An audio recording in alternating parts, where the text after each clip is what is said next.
नमस्कार। एक नव दंपति गांव की तरफ गए थे और किसी रास्ते में भटक गए तो उन्हें लगा कि हम पूछ लेते हैं। तब तक एक बुजुर्ग किसान आ रहे थे कंधे पर कुदाल लेके। ये भाई साहब पूछा, श्रीमान जी, जिस रास्ते पर आप खड़े हैं वो रास्ता हमें कहाँ तक ले जाएगी? बुजुर्ग ने कहा कि बाबू, ये रास्ता तुम जहां जाना चाहते हो इस संसार में वहां ले जाएगी, लेकिन शर्त एक है कि तुम्हारी दिशा तुम्हारे लक्ष्य की तरफ हो और तुम में गति भी हो।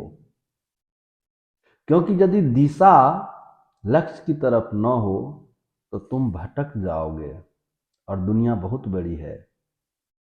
यदि तुम में गति नहीं होगी तो बहुत सारे लोग अस्थिर वस्तुओं को कुचलते हुए आगे बढ़ गया है आज तक, और तुम यहीं कुचल दिए जाओगे, और तब तुम्हारी आत्मा यहां भटकेगी। इन्होंने कहा कि बाबा, आप क्या प्रवचन दे रहे हैं, हमको तो स्टेशन जाना है। तब बुजुर्ग ने कहा कि बाबू, तब तो आपको दिशा और गति पर निश्चित रूप से ध्यान रखना पड़ेगा। क्योंकि दिशा भी सही हो स्टेशन की तरफ, और गति भी हमारा ठीक हो। क्योंकि दिशा ठीक नहीं रखेगा तो स्टेशन के बदले जहां से आया वहां फिर पहुंच जाएगा, और गति ठीक नहीं रहेगा तो तुम्हारे जाने से पहले ट्रेन खुल जाएगी। क्योंकि उसका तो नियत समय है, और तुम्हारे चलते वो लेट नहीं करेगा, तुम लेट कर सकते हो। इसलिए आप जिस रास्ते पर खड़े हैं, जहां आप खड़े हैं और जहां जाना चाहते हैं,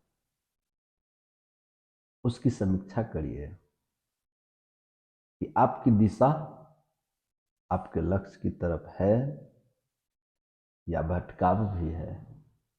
यदि भटकाव है तो ये दुनिया गोल है, आप घूमते ही रह जाएंगे। और यदि आप में गति नहीं है तो लाखों करोड़ों लोग इस रास्ते से गुजरे हैं और आने वाले वक्त में भी गुजरेंगे। आपको कुचलते हुए, मतलब आपको वहीं छोड़ते हुए लोग आगे बढ़ जाएंगे, आपकी आत्मा वहीं भटकेगी। इसलिए अपनी दिशा और गति पर नियंत्रण होना चाहिए। हमारा भटकाव नहीं होना चाहिए।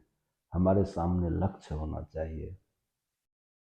हमारे सामने लक्ष्य होना चाहिए। 24 घंटे के एक एक सेकंड में हमारा दिमाग, हमारी नजरें लक्ष्य को देखे, लक्ष्य को सोचे, और दिशा और गति बनी रहे। धन्यवाद।